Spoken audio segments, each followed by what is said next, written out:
গরমে আসলে সকলে রোজা রেখে শুকায় গেছে গলা, তাই না? আমারও গলা শুকায় গেছে। এখন যাই হোক, ইনশাল্লাহ একটু পরে ইফতার হবে, তখন বেশি করে পানি খেতে হবে। পানি কিন্তু সবাই বেশি করে খাবেন। আজকে অনেকক্ষণ রোদে ছিলেন আপনারা, ঠিক আছে? পানি বেশি খেতে হবে, নাহলে কিন্তু আবার কিডনিতে সমস্যা হবে, ঠিক আছে? ইফতার করে পানি বেশি খাবেন, যতটা খাবার খাবেন আজকে পানি বেশি হতে হবে, কারণ এই রোদের তাপে শরীর থেকে পানি টেনে নিয়েছে। কাজগুলো করলে মানুষের ভাগ্যের পরিবর্তন হবে। এটাই হচ্ছে বিএনপির রাজনীতি, মানুষের ভাগ্যের পরিবর্তন করে। আজকে যে মাসে 5,000 টাকা কামাই করে, আমরা চাই তার আয় রুজিটা আগামী 2-4 বছরের মধ্যে যাতে 5 থেকে ইনশাল্লাহ 10,000 টাকায় পৌঁছে। আজকে যে 2,000 টাকা ইনকাম করে, আমরা চাই এমন পলিসি নিতে, আমরা চাই এমন পদক্ষেপ নিতে যার মাধ্যমে তার ইনকামটা ডবল হবে। যদি 2,000 হয়, 4-5,000 আগামী কয়েক মাসে বা 2-4 বছরের মধ্যে যাতে তার ইনকামটা ডবল হয়। এটাই হচ্ছে আমাদের রাজনীতির লক্ষ্য, এটাই হচ্ছে শহীদ জিয়ার রাজনীতি, এটাই হচ্ছে খালেদা জিয়ার রাজনীতি, এবং এটাই হচ্ছে আপনাদের নির্বাচিত বিএনপি সরকারের রাজনীতি। প্রিয় ভাই বোনরা, সেজন্যই কিন্তু আমি একটা কথা সব সময় বলেছি, নির্বাচনের সময় একটি কথা বলেছি, যে দেশটা আছেন আপনাদের হয়তো কেউ কেউ, আমি জানি না, আত্মীয় স্বজন নিশ্চয়ই আছে যারা বিদেশে আছে, আছে না? এখানে নিশ্চয়ই অনেকে আছেন আত্মীয় স্বজন বিদেশে আছে। কার কার আত্মীয় স্বজন বিদেশে? তুলেন তো, হাত তুলেন তো। এই যে অনেক মানুষের আত্মীয় স্বজন বিদেশে। আত্মীয় স্বজনের সাথে যখন কথা হয়, ওরা বলে না বিদেশের দেশগুলো অনেক সুন্দর? বলে, গল্প শুনুন না ওদের কাছে। ভাই, ওদের দেশটা যদি সুন্দর হয়, ওকে জিন ভূতে এসে দেশ বানায় দিয়ে গেছে? ওদের দেশে, ওই দেশের মানুষই তো দেশ সুন্দর করেছে, করেছে না? ওদের তো জিন এসে দেশ সুন্দর করে নেই, ওই দেশের মানুষই তো ওদের দেশকে গড়ে তুলেছে, তাই তো? ওরা পারলে তাহলে আমরা কেন পারবো না? আমরাও ইনশাল্লাহ পারবো। এই দেশের মানুষই 71 সালে যুদ্ধ করে এই দেশ স্বাধীন করেছিল। এই দেশের মানুষই আন্দোলনের মাধ্যমে এই দেশের ছাত্র জনতা এই দেশ থেকে স্বৈরাচার বিদায় করেছিল। কাজেই এই দেশের মানুষই শহীদ জিয়ার সময় এই খাল খননের মাধ্যমে, পানি সরবরাহ করার মাধ্যমে এই দেশ থেকে খাদ্য উৎপাদন দ্বিগুণ করে দেশ থেকে বিদেশে খাদ্য রপ্তানি করেছিল। তাহলে এই দেশের মানুষ যদি এতগুলো কাজ করতে পারে, ইনশাল্লাহ আপনারাই গড়ে তুলতে পারবেন আগামীর ভবিষ্যৎ বাংলাদেশ।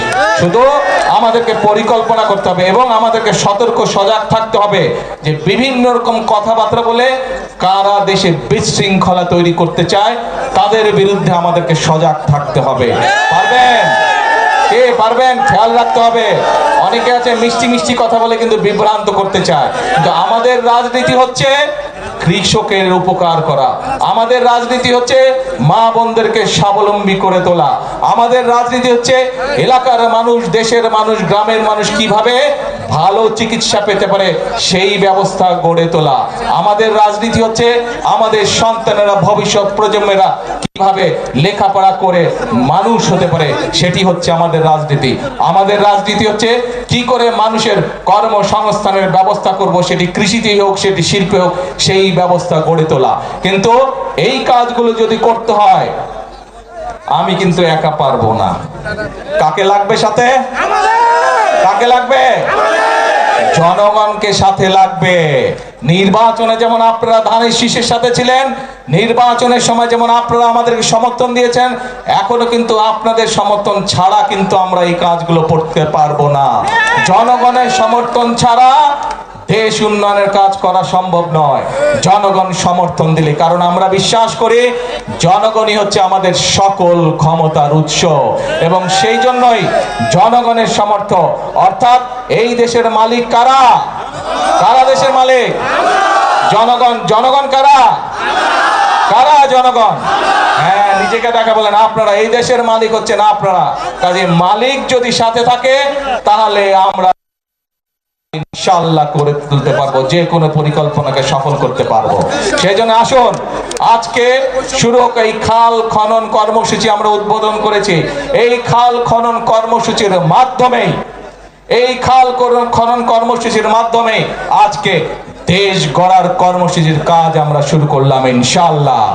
আমরা এই খাল খনন কর্মসূচির মাধ্যমে সেই বাংলাদেশ আমরা গড়ে তুলতে চাই, যেই বাংলাদেশে মানুষ তার নিজের অধিকার প্রতিষ্ঠিত করতে পারবে, যেই বাংলাদেশে মানুষ অর্থনৈতিকভাবে এবং রাজনৈতিকভাবে শক্তিশালী অবস্থানে থাকবে। আমরা সেই বাংলাদেশ গড়ে তুলতে চাই, এবং সেজন্যই আমি সব সময় একটা কথা বলি, সেই কথাটি হচ্ছে করব কাজ তারপরে কে গর্ব দেশ সবার আগে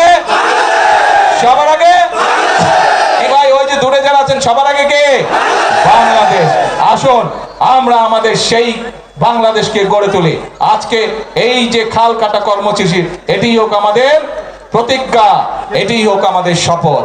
ইনশাল্লাহ এই খাল খনন কর্মসূচি কতটুকু সফল হলো আমি খবর রাখবো। ইনশাল্লাহ আবার আমি এই খাল খনন যখন শুনবো যে এই খাল 12 কিলোমিটার খাল কমপ্লিট হয়ে গেছে, ইনশাল্লাহ আমি দেখতে আসবো এই খাল খনন কর্মসূচি কতটুকু। আবার দেখা হবে আপনাদের সঙ্গে এই খালের পাড়ে, ইনশাল্লাহ আবার দেখা হবে এই এলাকার মানুষের সাথে। সেই পর্যন্ত ইনশাল্লাহ ভালো থাকবেন, এই কর্মসূচিকে সকলে মিলে ইনশাল্লাহ সফল করবেন। আল্লাহ হাফেজ। বাংলাদেশ জিন্দাবাদ।